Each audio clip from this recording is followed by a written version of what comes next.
नावा सूत्र। इस सूत्र को अर्थ सहित हम समझने का प्रयास करेंगे, इसलिए आप इसे ध्यानपूर्वक सुनने का प्रयत्न करेंगे और ध्यानपूर्वक सुनकर इसको अर्थ और संदर्भ सहित इसको ग्रहण करेंगे, ताकि आपको धम्म का मार्ग मिल सके और आप इस भवसागर से दुख मुक्त होकर सतपथ पर आ सके। इस आशा और विश्वास के साथ हम नावा सूत्र की शुरुआत करने जा रहे हैं, जिससे मनुष्य धम्म को जाने, उसकी उसी प्रकार पूजा करे जिस प्रकार देवता इंद्र की पूजा करते हैं। इंद्र एक उस समय एक देवता राजा माना जाता था। राजा उस समय राज्य था तो राजा माना जाता, और देवता यानी विशेष समुदाय अपने को एक नाम देते थे, तो उसका एक नाम था देवता। तो देवता नाम का एक समुदाय था, वो समुदाय इंद्र को राजा मानता था और राजा मानकर उसकी पूजा करता था। तो एक संदर्भ है समझने के लिए। तो जिस प्रकार इंद्र की देवता पूजा करते हैं, तो उसी प्रकार क्या करना है, जिससे मनुष्य धम्म को जाने, उसकी उसी प्रकार पूजा करे, किसकी जैसी, राजा जैसी पूजा करे। तो राजा आपको क्या करता है, राजा आपको संरक्षण प्रदान करता है, आपके लिए सहयोग प्रदान करता है, आपको बहुत सारा अच्छा काम करता है। उस समय राजा है ना। तो धम्म का जानकार जो व्यक्ति है, धम्म को जो जानता है और धम्म को विश्लेषण करके आपके समक्ष जो प्रस्तुत करता है, आपको धम्म का मार्ग के अंदर में लाता है, वो आपके लिए भी एक राजा जैसे काम कर रहा है, वो पुण्य का काम कर रहा है। आपके लिए भी राजा जैसा काम कर रहा है, पुण्य का काम कर रहा है। तो उसकी भी उसी प्रकार पूजा करें। पूजा करने का मतलब है सम्मान करना, क्योंकि जब सम्मान करेंगे तब वो अपने पास से कुछ चीज़ें अच्छी देगा। अगर सम्मान नहीं किया तो वो जरूरी नहीं कि वो चीज़ देगा। जब किसी को विनय किया जाता है कि भाई आप मुझे कुछ अच्छी चीज़ बताए, निवेदन किया जाता है, तो जब निवेदन करते हैं तब सामने वाला व्यक्ति मानता है। जब आप सामने वाले के अंदर से, जब उसके अंदर से गुणों को जब बाहर निकालते हैं, जो गुणवान व्यक्ति है, जिसने कुछ अर्जन किया है, तो उसने भी तो बड़ी मेहनत की है अर्जन करने के लिए। तो उसने बड़ी मेहनत की है, तो वो एकदम से कैसे बताएगा। लोग सोचते हैं कि मेरे घर पे लोग आके, मुझे ज्ञानवान लोग आके उपदेश दे के चले जाएंगे और मैं तो बस आराम से बैठा रहूँगा। ऐसा नहीं होगा। वो जो ज्ञान देने वाला व्यक्ति है, जो ज्ञानवान है, जो ऑलरेडी राजा जैसा हो गया, मतलब विद्वान हो गया है, तो उससे ज्ञान लेने के लिए आपको उसकी शरण में जाना पड़ेगा, तो आपको वो ज्ञान मिलेगा। ज्ञान लेने के लिए आपको एक शिष्य बनना पड़ेगा। शिष्य का भाव आपके अंदर लाना पड़ेगा, और जब वो शिष्य का भाव आप अपने अंदर लाते हो, तब आपको वो ज्ञान अर्जन का अवसर मिलेगा। ऐसा तथागत इसमें कहते हैं। वह बहुश्रुत मतलब बहुश्रुत पूजित होने पर उस पर प्रसन्नचित होकर धम्म को प्रकाशित करता है। वह क्या बहुश्रुत होता है, बहुश्रुत मतलब बहुत प्रकार से जानता है, धम्म को अच्छी तरह से जानता है, विश्लेषण करता है, और पूजित होने पर उस पर प्रसन्नचित होकर धम्म को प्रकाशित करता है। तो वो क्या हो जाता है, उससे प्रसन्नचित हो जाता है। वो बहुश्रुत यानी विद्वान व्यक्ति प्रसन्न हो जाता है, और प्रसन्न होके वो अच्छी तरह से धम्म को प्रकाशित करता है। प्रकाशित करता मतलब बताता है, क्योंकि एक कोई भी चीज़ को, जब अच्छी चीज़ है तो अच्छाई का माहौल क्रिएट होना जरूरी है। जब अच्छाई का माहौल क्रिएट होता है तभी आप अच्छी चीज़ को बता सकते हो। हम अगर किसी को, एक आदमी शांत चित्त है और बहुत अच्छा है, और उसको बोलो कि कुछ गलत शब्द बोले, तो वो बिल्कुल नहीं बोलेगा, बोल ही नहीं सकता। लेकिन उसका चित्त विचलित हो जाए, वो क्रोधित हो जाए, अब उसको बोलेगा तो वो बोल सकता है, क्योंकि अब उसका कमांड उसके पास में नहीं है। तो समझ रहे हैं ना। तो यहाँ पर भी वो एक एसोसिएशन है। जब अच्छाई का एसोसिएशन है तो अच्छाई में अच्छाई की बातें आएगी। इसलिए अच्छाई का एसोसिएशन क्रिएट करना है, अच्छाई का वो संगत तैयार करनी है। और अच्छाई की संगत कैसे तैयार होगी? वो होगी आदर करके, अच्छाई के प्रति दृष्टिकोण निर्माण करके और सम्मान करके। तो वो सामने वाला जब प्रसन्नचित हो जाएगा आपकी बातों से, तो वो क्या करेगा? अच्छी तरह से धम्म को प्रकाशित करेगा। धम्म कैसे प्रकाशित करेगा? अच्छी तरह से प्रकाशित करेगा। इसलिए कभी विहार के अंदर में जो विद्वान भिक्षुगण आते हैं, विद्वान उपासक गण आते हैं, या विद्वान धम्म के जानकार अन्य लोग आते हैं जिन्होंने बहुत अच्छे से जाना है, तो उनसे धम्म को अगर ग्रहण करना है तो क्या करना पड़ेगा? आपको निवेदन करना पड़ेगा, ऐसा एक वातावरण तैयार करना पड़ेगा और आपको एक ग्रहणशील बनना पड़ेगा, ताकि आप वो धम्म को जान सके, आप धम्म को समझ सके और वो सामने वाला आदमी धम्म को प्रकाशित कर सके। जो धीर यानी बुद्धिमान व्यक्ति उस प्रकार के गुरु की सजगता के साथ संगति करता है, मन लगाकर उसकी बातों को सुनता है और धम्म के अनुसार आचरण करता है, तो वह ज्ञानी, समझदार और निपुण हो जाता है।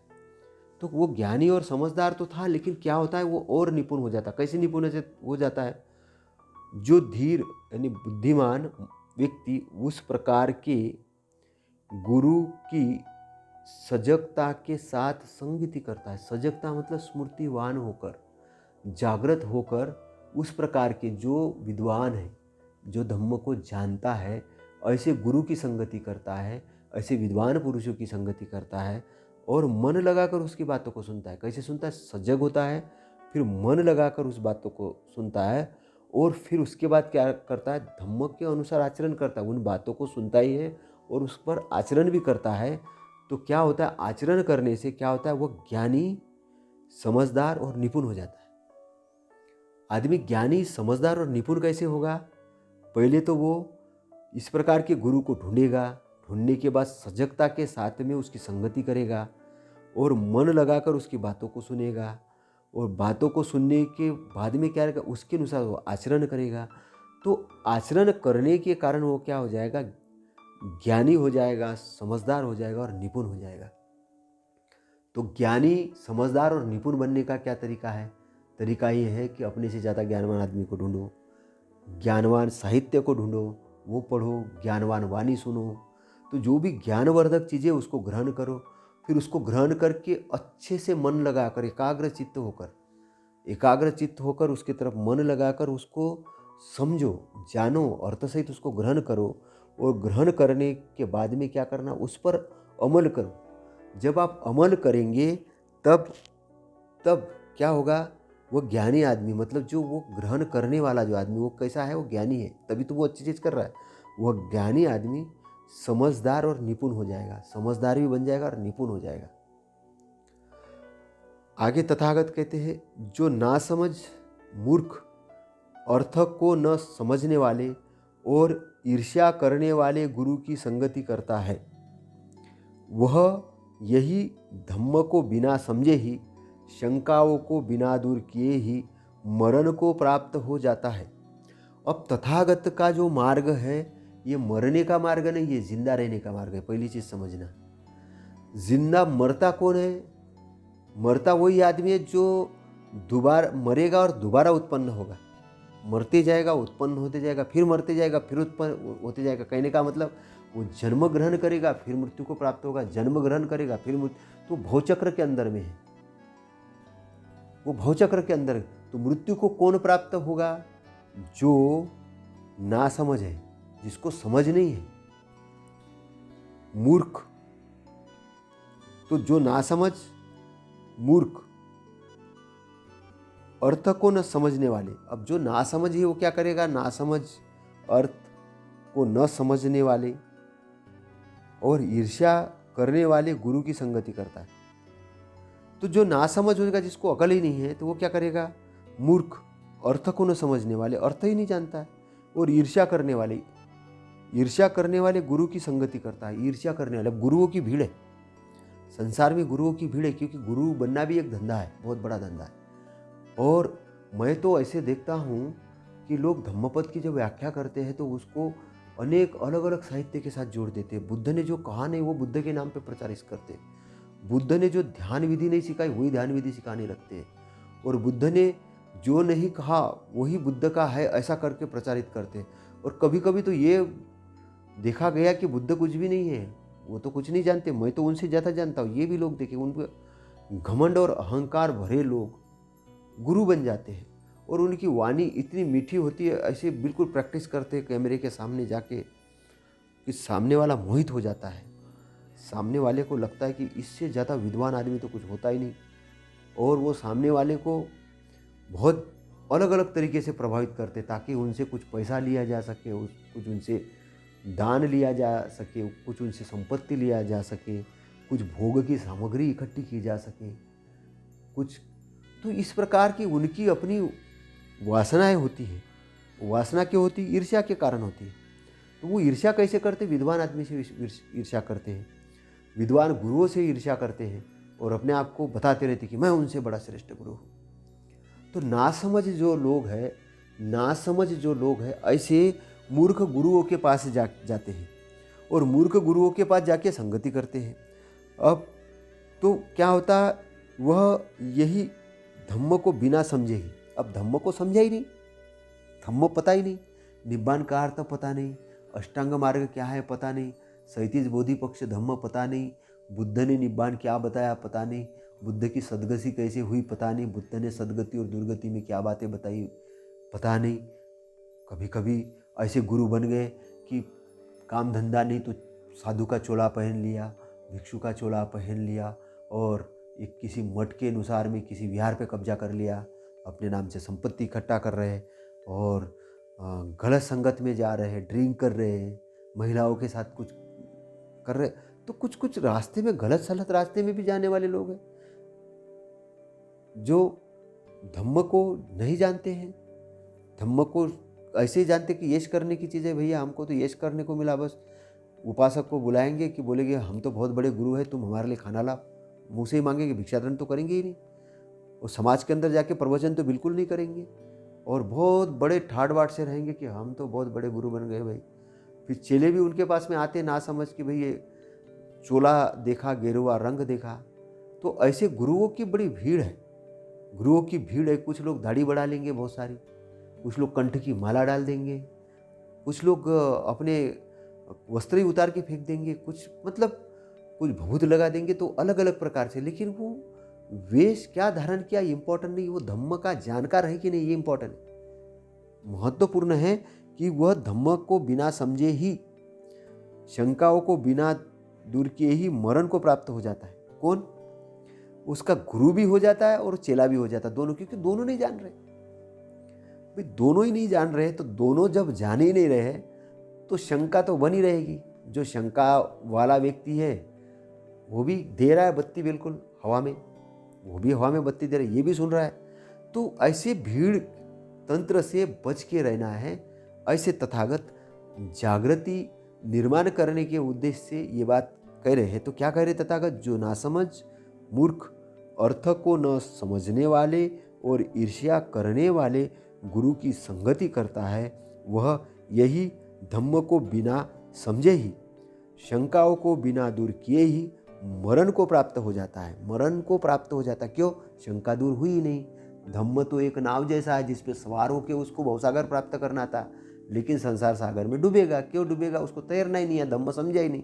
तो बस तैरना ही नहीं आया, समझा ही नहीं, तो वो मरण को प्राप्त होगा, उसकी दुर्गति होगी, ये निश्चित है, ऐसा तथागत कह रहे हैं। जो मनुष्य तेज बहने वाली विशाल नदी में उतरकर धारा के साथ बह रहा है, वह दूसरों को किस प्रकार पार कर सकता है? अब जो गुरु है, ये गुरु ही खुद नदी में उतर गया लेकिन उसको तैरना ही नहीं आता है। जब इसको खुद ही तैरना नहीं आता है तब वो दूसरों को पार कैसे कराएगा? आप देखते होंगे कि जो लोग ऐसे गुरु बन गए हैं जिनका मन उनके कंट्रोल में नहीं, जिनका मन मस्तिष्क उनके कंट्रोल में नहीं है, उनको ध्यान क्या है पता ही नहीं है। वो आर्टिफिशियल ध्यान उत्पन्न करते हैं। वो बोलेंगे एक चक्र से दूसरे चक्र में कूदो, तीसरे चक्र में कूदो, 7वें चक्र में जाओ, और वहाँ जाके फिर वो आर्टिफिशियल ध्यान क्रिएट कर देंगे। मन आर्टिफिशियल ध्यान क्रिएट कर देता, और जब तक ध्यान में तब तक बड़ा आनंद मना रहे, और जैसे ही ध्यान के बाहर आ गए उनका क्रोध वैसा ही, मन वैसा ही, सब कुछ वैसा ही चल रहा है, काम वासना वैसी है, सारी अंदर सारा संसार लेके चल रहे हैं।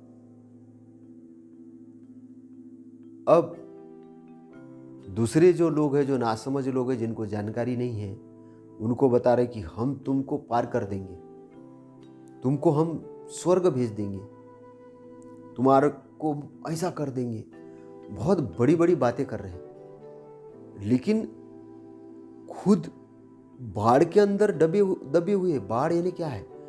बाढ़ यानी है जो आसक्ति है, मूढ़ता है, द्वेष है, जो क्रोध है, काम तृष्णा है, भव तृष्णा है, विभव तृष्णा है, अनेक प्रकार की तृष्णाओं से ग्रसित है व्यक्ति, और अंदर से पूरा पीड़ित है, लेकिन ऊपर से मखमल के कपड़े पहने हैं, बहुत बड़े बड़े सोने के दागिने पहने हैं, बैठा है चीज़ों को लेके, और साथ में कुछ अपने आप को सज्जा किया है, दाढ़ी बढ़ाई है, और बड़ा अलग ढंग से बता रहे हैं कि बस हम तुमको पार कर देंगे, हम तुमको पार कर देंगे।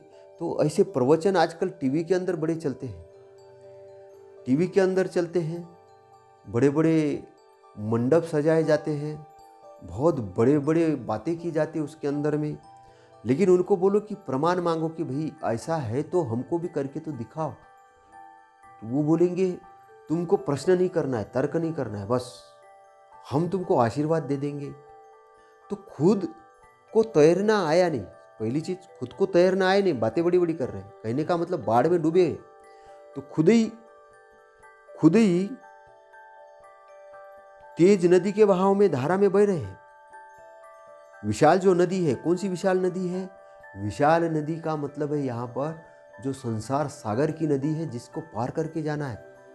मार का जो एरिया है, मार का यानी अकुशल प्रवृत्तियाँ, जो चित्त की अकुशल प्रवृत्तियाँ है, जो बीज के रूप में अंदर पड़ी हुई है, वो उसको पार करना है, उसको जीतना है, उसको अकुशलता को खत्म करके अपने अंदर कुशलता का निर्माण करना है, अच्छाई का निर्माण करना है, और अच्छाई को प्रबल करना है। तो अच्छाई का मतलब ही धम्म है, अच्छाई का मतलब ही धम्म है। तो जब आप अच्छाई पर सवार होंगे तभी दूसरों को अच्छाई पे सवार कर सकते हो।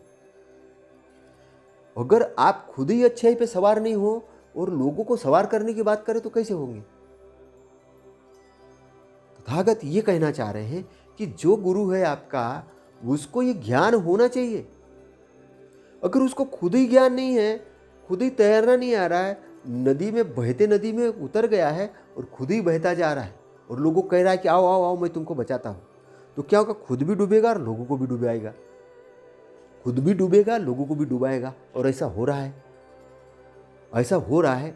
जब हम देखते हैं किसी के अंतिम यात्रा में जाके, तो हे ईश्वर तेरी तो हमने बहुत आराधना की रे, तेरी तो, हे परमेश्वर तेरी तो बहुत ये की रे, ये तू कैसे ले गया रे, क्या ले गया रे? लोग बोलते ईश्वर ने ले गया आदमी। ईश्वर आदमी कैसे ले जाएगा? कौन सा ईश्वर ले जाएगा? अरे जन्म है तो मृत्यु है, जन्म, अगर जन्म सत्य है तो मृत्यु भी सत्य है, दोनों सत्य है। ये शरीर की मृत्यु होना है, ये सत्य है। जब उस शरीर ने जन्म लिया तो उसका मृत्यु होना है, जन्म ही नहीं लेता तो मृत्यु भी नहीं होती, सीधी बात है। लेकिन अब वो ईश्वर को बता रहे हैं, ईश्वर को दोष दे रहे हैं और किसी को दोष दे रहे हैं। ऐसा क्यों कर रहे हैं? क्योंकि ऐसा इसलिए कर रहे हैं क्योंकि उनके गुरु ने भी उनको ऐसे ही बताया कि मैं ईश्वर के पास भेज दूंगा, तुम्हारी सदगति करवा दूंगा, ये करवा दूंगा, वो करवा दूंगा। कहने का मतलब है कि वो ये कह रहा है कि मैं तुम्हारे लिए खाना खुद ही खा लूँगा, तुमको खाने की ज़रूरत नहीं है। खुद भी भूखा है, दूसरों को भी भूखा रख रहा है। ऐसे ज्ञान से खुद भी अज्ञान है और दूसरों को भी अज्ञान में डाल रहा है। तो यहाँ पर क्या कह रहे थे? जो मनुष्य तेज बहने वाली विशाल नदी में उतर कर धारा के साथ बह रहा है, खुद ही धारा के साथ बह रहा है, वह दूसरों को किस प्रकार पार करवा सकता है? तो वो पार नहीं करवा सकता। उस प्रकार जिसने धम्म को नहीं समझा है, अब जिसने धम्म को समझा ही नहीं और बहुश्रुतों से अर्थ को नहीं सुना है, अब उसने खुद तो धम्म को समझा ही नहीं और बहुश्रुत, तो बहुत तरीके से जो धम्म को समझाया गया है, बुझाया गया है, जाना गया है, व्याख्यात किया गया तथागत ने, उसको समझा ही नहीं, ढंग से समझा नहीं। तो खुद ने तो समझा ही नहीं धम्म को और बहुश्रुतों से उसके अर्थ को भी नहीं समझा, विद्वान लोगों से उसके अर्थ को भी नहीं समझा। तो बिना सोए समझे और अपनी शंकाओं को दूर किए वह दूसरों को क्या दिलवा सकता है? अब मैं कभी कभी कुछ लोगों को विपश्यना पर प्रवचन सुनता हूँ। विपश्यना पर जब वो आनापान सती पर ध्यान करवा रहे होते तो वो बोलते, आप अंदर सांस लीजिए, आप सांस को छोड़िए, आप लंबी सांस लीजिए, आप छोटी सांस लीजिए। अब वो क्रिया कर रहे हैं। एक्चुअल आनापान सती का मतलब वहाँ क्रिया करवाना नहीं है, वहाँ तो विटनेस होना है। आती जाती श्वास के लिए विटनेस होना है। वो श्वास आएगी, श्वास जाएगी। लंबी सांस आती है तो लंबी देखना है, छोटी श्वास आती तो छोटी देखना है, उतली श्वास आती तो उतली देखना है। तो कहने का मतलब वहाँ तथागत कह रहे कि विटनेस हो जाओ, और ये खुद ही साहब क्रिया में घुस गए, तो ये खुद ही प्राणायाम के अंदर में चले गए। अब जब बेसिक ही ठीक नहीं है, जब तथागत ने ये कहा कि मरने के बाद मैं क्या हो जाऊंगा, इसका मतलब क्या है? तुम क्यों पूछ रहे हो? पहले क्या था, तुम क्यों पूछ रहे हो? तुम पहले दुखी हो, तुम अपना दुख तो दूर कर लो, तुम अपना इलाज तो कर लो। उस बीमारी का मैं डॉक्टर हूँ तो मेरे से उस दवा का तो पूछ लो, वो धर्म रूपी दवा मैं तुमको दे दूंगा। जब ठीक हो जाओगे फिर उस पर बात कर लेना बाद में। लेकिन लगे हैं, वो साधु भी प्रवचन देने में लगे हैं कि पहले जन्म में बोधिसत्व के रूप में तथागत ये थे, वो थे। अरे तथागत ने किधर बोला? अब तुम विपश्यना सिखाने जा रहे हो और तथागत के गाइडलाइंस के विरोध में, उनके वाणी के विरोध में बात कर रहे हो, तो तुम विपश्यना कहाँ सिखाओगे? खुद ही नहीं सीखे हो। जब खुद ही नहीं सीखे हो तो दूसरों को गलत प्रचार कर लोगे, तो गलत प्रचार कर लोगे तो खुद ही बोलोगे कि मैं तो वर्ण व्यवस्था का वो व्यक्ति हूँ। खुद ही फिर वर्ण व्यवस्था को भी मानने लग गए, फिर उसका प्रशय भी करने लग गए, कि बोलने लगे कि वो ये धर्म और बुद्ध का धर्म एक ही चीज़ है। फिर उधर बोलने लग गए, फिर बोलने लगे कि भाई वो इसका अंग बुद्ध धर्म तो एक डाली के जैसा है। अरे डाली के जैसा है, आपको कैसे लगा बुद्ध धर्म डाली जैसा है? बुद्ध धर्म डाली के जैसा है, और आपका धर्म मतलब आपने जो धर्म है वो क्या है? वो पूरा प्राकृतिक है। और क्या है आपके पास में? वर्ण व्यवस्था है, जाति व्यवस्था है। आप छुआछूत मानते हो और आप बोल रहे हैं कि हम सबसे ज्यादा ज्ञानी है। आपका ध्यान है काल्पनिक ध्यान है, और सच्चाई तो जानते ही नहीं हो। और कल्पना में मन ने आपको गुलाम बना लिया, और मन ने आपको गुलाम बना के वैसे शास्त्र रच दिए। कबीर साहब कहते हैं कि मन के गुलाम हुए व्यक्ति ने शास्त्र रच दिए, और शास्त्र रच के वो मन के गुलाम होकर लोगों को गुलामी का पाठ पढ़ा रहा है। तो सारा तंत्र सिस्टम जो है गुलामी की तरफ बढ़ रहा है, वो सब बटोरने में लगा हुआ है।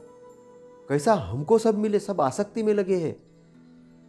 बड़ा पद आया, कोई पद नहीं छोड़ना चाहता है, कोई उद्योग धंधा कर रहा है तो वो सोचता है कि सारा माल मत्ता मुझे ही मिले, जनता को कुछ मिले ही नहीं। कोई बैंक स्थापित कर रहा है तो लोगों के लिए काम करने के बजाय पता चल रहा है कि वो पैसा खाने के लिए काम कर, तो सिस्टम उथल पुथल हो रहा है। ये क्यों हो रहा है?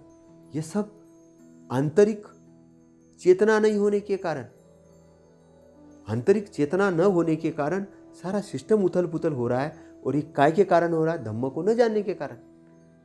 तथागत का मूल उद्देश्य एक सिस्टम की स्थापना करे ताकि मानव मात्र का कल्याण हो, और मानव मात्र का कल्याण हो कि आप इस भवसागर को पार करें।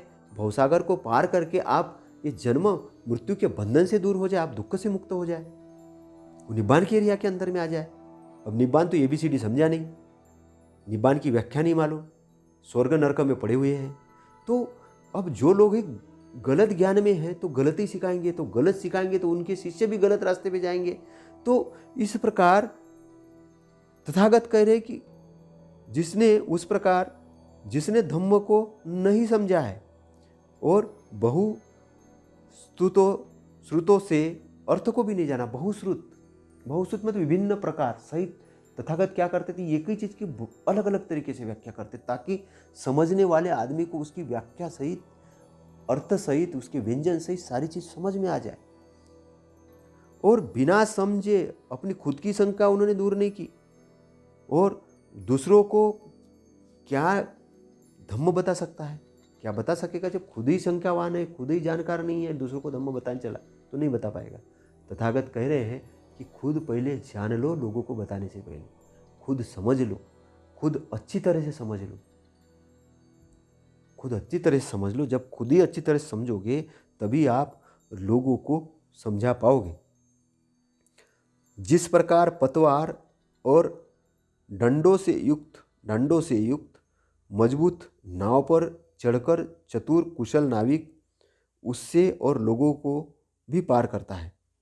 जिस प्रकार पतवार और डंडों से युक्त, तो एक मजबूत नाव होती है जो जिसमें पतवार भी होती है और बहुत बड़ी मजबूत नाव होती है, तो चतुर व्यक्ति क्या होता है, कुशल नाविक, उसी से लोगों को पार करता है। तो एक उपमा दी है धम्म के लिए कि जिस प्रकार पतवार और डंडों से युक्त मजबूत नाव पर चढ़कर, मजबूत नाव है जो बाढ़ से हिलने वाली नहीं है, जो अच्छी तरह परीक्षण करके उसको तैयार किया गया है, उस पे सवार हो सकते हो। उसको सवार होके एक नाविक क्या करेगा, कुशल नाविक, उससे और लोगों को भी पार कराता है।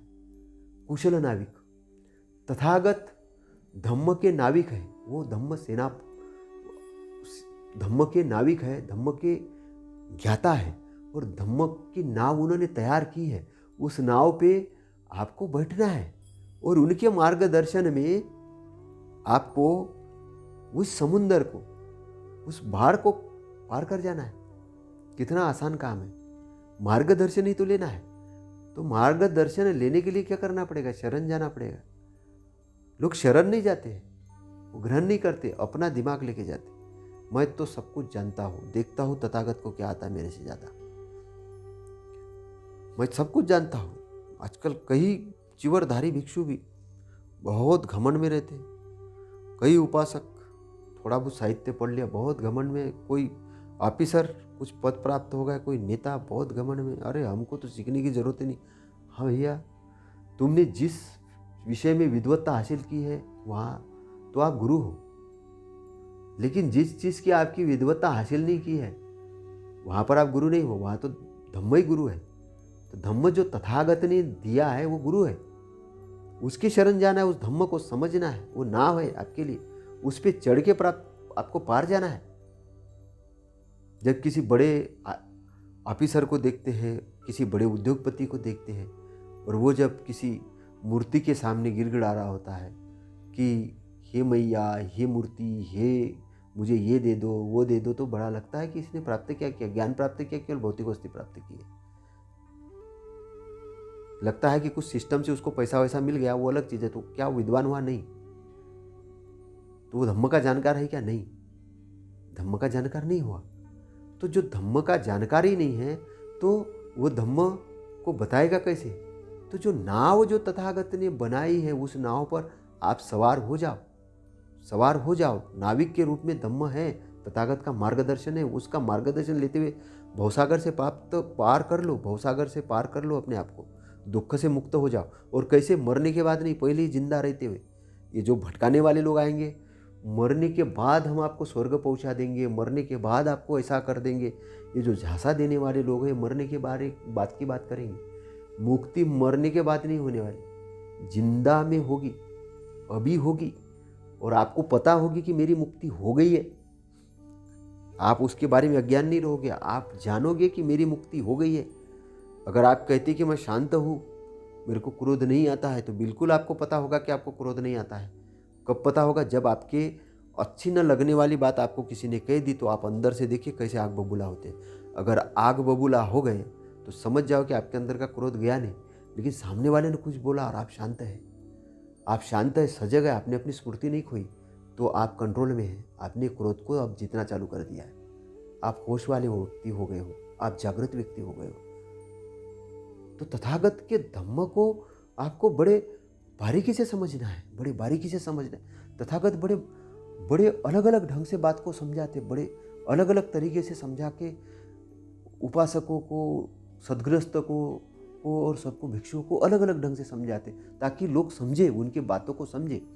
तो जिस प्रकार पतवार और डांडों से युक्त मजबूत नाव पर चढ़कर चतुर कुशल नाविक उससे और लोगों को पार कराता है, लोगों को पार कराता है, क्योंकि वो नाविक है।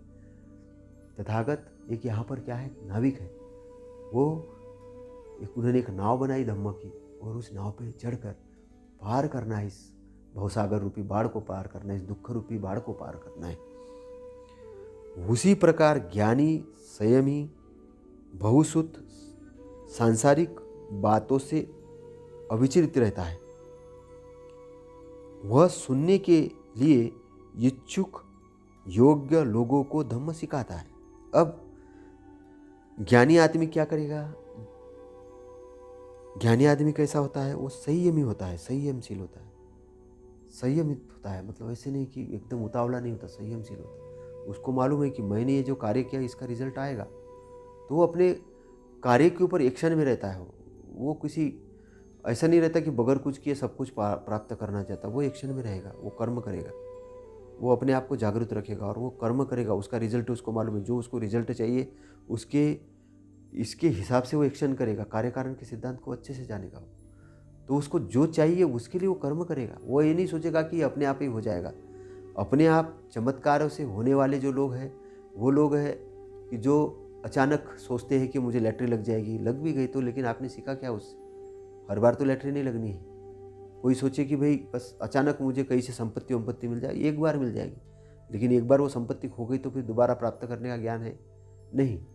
तो कहने का मतलब कि जो संयमी है, वो संयमी जो व्यक्ति है, संयमशील है, जो समझता है कि इसका रिजल्ट ये है तो संयमी है। जो एक किसान है, संयमशील है, अभी बीज बोया है, वो समझता है कि 4 महीने के बाद फसल आएगी, तो इंतजार करता है, तो संयमी है। तो संयमी बहुश्रुत सांसारिक बातों से अविचलित रहता है। तो बहुश्रुत ने विद्वान सांसारिक बातों से अविचलित रहता है। कैसे वो अविचलित रहता है?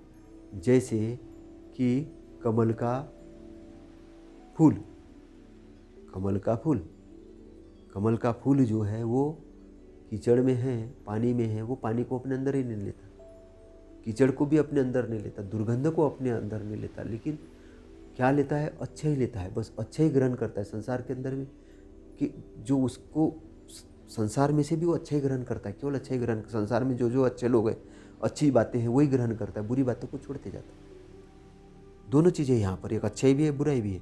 तो बुरी बातों से अलिप्त हो जाता, अच्छी बातों को ग्रहण करता, और उसको ग्रहण करके वो बुराई को बिल्कुल ऐसा छोड़ देता है कि जैसे कमल के फूल पर ओस के बूंद, कमल के फूल पर ओस के बूंद जो गिरते हैं, वो ओस के बूंद जैसे निकल जाते हैं, और कमल का फूल खिला हुआ रहता है, सुगंधदायक रहता है, और वैसा वो हो जाता है। संसार में ऐसा रहता है। तो संसारिक बातों से अविचलित रहता है। मतलब वो संसार से द्वेष नहीं लेता। किसी ने द्वेष दे दिया, उसको द्वेष नहीं लेगा। किसी ने उसको काम वासना में फंसाने की कोशिश की, तो वो डिसिप्लिन में रहेगा, वो नहीं फंसेगा, क्योंकि उसको मालूम है कहाँ पर क्या करना और कहाँ पर नहीं करना है। वो नशा में अगर किसी को फंसाने की कोशिश की तो बिल्कुल नहीं फंसेगा। किसी ने उसको बुरा बोल दिया तो बिल्कुल नहीं। और जहाँ उसने कोई गुनाह गड़बड़ नहीं किया और उसके लिए अगर किसी ने गलत गवाही भी दे दी तो उसको फ़र्क नहीं पड़ेगा। वो बोलेगा ठीक है, मैंने कुछ किया नहीं ना, और कर भी लिया गलती तो वो उसको सुधारने का काम करेगा। अगर गलती से हो गया तो वो सुधारेगा भी। विद्वान आदमी की यही पहचान होती है। विद्वान आदमी मूर्खता वाला काम बार बार नहीं करता, वो सुधारता है अपने आप को। वो बोलेगा अच्छा, गलत संगति के कारण ऐसा संगति छोड़ देगा उसको, वो अच्छे रास्ते पे आ जाएगा। तो वो कैसा हो जाएगा? वो बादलों से जो घिरा था पहले चंद्रमा, तो बादलों से चंद्रमा घिरा था तो काला दिख रहा था, लेकिन जैसे बादल हट गए तो वो स्वच्छ हो गया। तो ऐसा उसका जीवन हो जाएगा। भले ही वो पहले कालिक थी जीवन में, लेकिन वो बादल जैसे हट गए तो वो स्वच्छ चंद्रमा जैसा प्रकाशमान करने लग जाएगा धरती को। तो ऐसा अविचलित रहता है। ऐसा बहुश्रुत संयमी व्यक्ति जो अविचलित रहता है, वह सुनने के लिए इच्छुक योग्य लोगों को धम्म सिखाता है। तो वो वैसा विद्वान व्यक्ति सुनने के लिए जो योग्य लोग हैं उनको ही धम्म सिखाता है, हर किसी को नहीं। हर किसी को सिखाएंगे तो क्या होगा, वो उसके बातों को मजाक उड़ाने शुरू कर देंगे, तो उसका बातों का कोई मतलब ही नहीं निकलेगा। उसकी एनर्जी अपने आप, टाइम तो सबके पास सीमित है, तो वो टाइम भी बर्बाद हो गया, एनर्जी बर्बाद हो गई, उल्टे घड़े में पानी डालने जैसा हो गया। अब घड़ा उल्टा है, उसके ऊपर पानी डालो, कितना ही पानी डालो तो क्या होगा, पानी कहाँ जाएगा, पानी बह जाएगा ना। आपने टैंकर से भी पानी डाला तो भी घड़ा भरेगा क्या, क्योंकि उल्टा है ज़मीन के ऊपर। तो जब वो सीधा घड़ा हो जाएगा तब उसको गिलास गिलास से पानी डालो तो भी भर जाएगा। तो जो सुनने लायक है, जो समझने लायक है, जिसके, इसलिए तो तथागत कभी कभी होते थे ना, कोई भूखा आदमी आ गया जिसका पेट बहुत खाली है, भूखा है, दुख, पीड़ित है बिल्कुल भूख से, तो उसको बोल, पहले भाई प्रवचन सुनने से पहले खाना खा के आ जाओ, शांत मन हो जाए तुम्हारा तब सुनना, क्योंकि भूखा आदमी क्या सुनेगा। तो कोई एकदम से पीड़ित है, क्रोध में है, इसमें है, स्थिति बराबर नहीं, शोकाकुल है, तो तथागत क्या करते थे, उसके शोक को पहले खत्म करते थे, उसके दुख को खत्म करते, उसको ऐसी बातें बोलते थे, उसको जागृत अवस्था में लाते थे और फिर अपने धम्म की बात बोलते थे। क्योंकि बात ऐसी है कि आपने कचरा वचरा पड़ा है ज़मीन के ऊपर, एकदम बीज डाल के पौधे नहीं निकलेंगे ना, फसल नहीं होगी, लेकिन पहले मशागत करनी पड़ेगी, उसके सब कचरा वचरा निकालना पड़ेगा, बीज उगने लायक ज़मीन को बनाना पड़ेगा। तो यहाँ पर यही तथागत कहते कि वह सुनने के लिए इच्छुक योग्य लोगों को ही धम्म सिखाता है। सुनने के इच्छुक मतलब जो योग्य है उसी को धम्म सिखाता है। क्योंकि पेड़ लगाने हैं तो कैसे लगाएंगे, जहाँ उग सकते वही लगाएंगे, सीमेंट के जगह रोड पे पेड़ नहीं लगाएंगे, कैसे उगेंगे, उसको ज़मीन बेस होना चाहिए, पत्थर पे पेड़ नहीं उगेंगे। तो जहाँ पर तो वो सुनने के लिए इच्छुक जो लोग हैं उसको ही धम्म सिखाता है। इसलिए मेधावी बहुसुत सत्पुरुष की संगति करनी चाहिए। इसलिए क्या है, मेधावी यानी विजेता, जिसने इस बाढ़ रूपी दुख को पार कर लिया है, समझ लिया, उसको नष्ट कर लिया है, तो वो मेधावी है, विजेता है। ऐसा मेधावी पुरुष बहुश्रुत सत्पुरुष की संगति, सत्पुरुष है वो मेधावी भी है, सत्पुरुष है, बहुश्रुत है, बहुत अलग अलग तरीके से धम्म को जानता है, उसकी संगति करता है, जो अर्थ को समझकर धम्म के अनुसार चलता है। अब अर्थ को भी समझता है, धम्म के अनुसार चलता है। धम्म क्या है, एक प्रोग्रेस का पथ है। धम्म से चल के आदमी गरीब नहीं बनने वाला, अमीर बनने वाला। और अमीर का मतलब पैसे से ही अमीर नहीं, दिमाग से भी अमीर बनेगा, स्वास्थ्य से भी अमीर बनेगा, अपने साथ साथ में सारे लोगों को कुशलता की तरफ ले जाएगा। तो धम्म सबके लिए अच्छाई का काम करेगा। धम्म एक बहुत बड़ा औषधि भी है, धम्म एक बहुत बड़ा पथ है। तो जो अर्थ को समझकर धम्म के अनुसार चलता है, ऐसा व्यक्ति धम्म को जानकर सुख को प्राप्त करता है। तो वैसा आदमी क्या होगा, धम्म को जानकर सुख को प्राप्त करता है, सुख ही हो जाएगा, दुख खत्म हो जाएगा, सुख को प्राप्त करेगा। तो धम्म का जो मार्ग है क्या है, ये सुख प्राप्त करने का मार्ग है। इसलिए मेधावी बहुसुत सत्पुरुष की संगति करना चाहिए, जो अर्थ को समझकर धम्म के अनुसार चलता है। ऐसा व्यक्ति धम्म को जानकर सुख को प्राप्त करता है, तो वो खुद भी सुख को प्राप्त करेगा और जो सुनने वाले लोग हैं उसको भी उस मार्ग पे ले आएगा। तथागत खुद अरहंत सम्यक संबुद्ध हुए और उनके समय में कई लोगों को उन्होंने अरहंत बनाया, विद्वान बनाया, और साथ में उन्होंने उपदेश भी दिया, गाइडेंस दिया कि संसार में अष्टांग मार्ग को समझने वाले, उसका पालन करने वाले, उस पर चलने वाले लोग होंगे तो संसार में अरहंतों की कमी नहीं होगी। उन्होंने पूरा मार्ग ओपन कर दिया। तो इसलिए समझिए, जानिए, विद्वान अगर बनना है तो तथागत की वाणी को समझिए, उनको धम्म को समझिए, उस धम्म पे सवार होके अपने आप को सद्गति के लिए तैयार कीजिए और इस दुख रूपी संसार से मुक्त होकर एक सुख रूपी वातावरण में आ जाइए। जैसे कीचड़ में कमल कीचड़ में ही बढ़ता है, लेकिन कीचड़ को अपने अंदर नहीं लेता है। इसलिए संसार में ही आपको बढ़ना है, इस राग द्वेष वाली दुनिया के अंदर में बढ़ना है, लेकिन वो राग द्वेष को अंदर नहीं लेना है। यहाँ की अच्छाई को ग्रहण करके, जो निब्बान वाले क्षेत्र की अच्छाई वो ग्रहण करके, अच्छाई ग्रहण करके, धम्म से अच्छाई ग्रहण करके अपने आप को सतपथ पे ले जाना है। और हर आदमी के अंदर अच्छाई है, उसके अंदर से अच्छाई निकालना है, अपने अंदर से अच्छाई बताना है और एक अच्छाई वाला वातावरण क्रिएट करना है। और एक सुखपूर्वक एक वातावरण क्रिएट करके, एक शांति का पथ निर्माण करके तथागत का जो धम्म है उसको आगे भी और भी गतिमान करना है। और संसार में मनुष्य मात्र को, प्राणी मात्र को सुख प्रदान करने के लिए काम करना है और अपने आप को और ज़्यादा बुद्धिमान करना है, और ज़्यादा सीखने के लिए तैयार करना है, और अच्छा विद्यार्थी बनना है, और अच्छा विद्यार्थी बन के और ज्ञानवान बन के अपनी भी उन्नति करना है, अपने साथ साथ परिवार की भी उन्नति करना है। परिवार के साथ साथ में इस अपने पड़ोस में लोग हैं, प्राणी मात्र, इनके सबके उन्नति के लिए कार्य करना है। आपका मंगल हो, शुभ मंगल हो, आप प्रसन्न और सुखी रहें, आप स्वस्थ रहें, आपके लिए मेरी यही मंगल कामना है। नमो बुद्धाय, नमो धम्माय, नमो संघाय। साधु साधु साधु।